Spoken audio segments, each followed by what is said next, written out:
Hi guys, this is Tupe at welcome sa isa na namang edition ng Tribe. Tungkol sa art at creativity ang aming features tonight.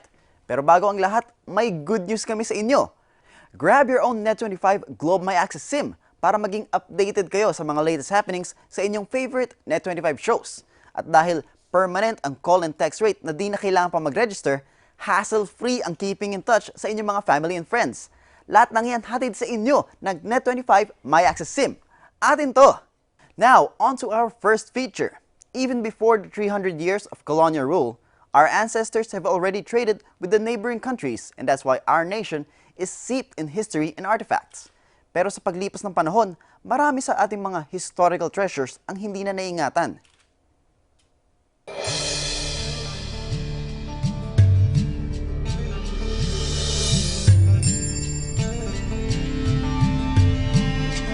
Karaniwan ang nagpupunta sa mga mall ang mga Pinoy kapag weekend.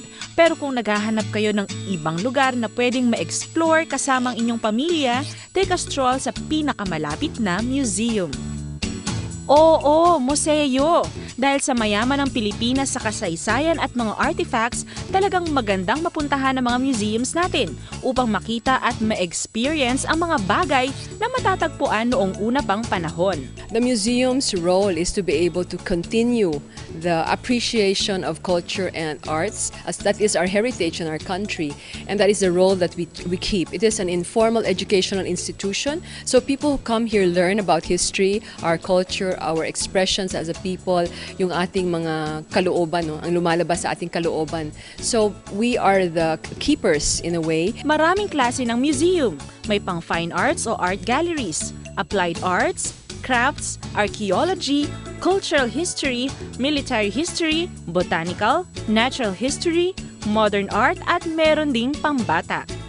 Bukod sa iniingatan ng mga museums ang mga historical objects, dahil sa high-tech na ngayon, may mga interactive at virtual displays na rin para naman mas lalong ma-feel ng mga museum goers ang kakaibang experience ng pagpunta sa isang museum. When people think of heritage and culture, they think of something very old and boring.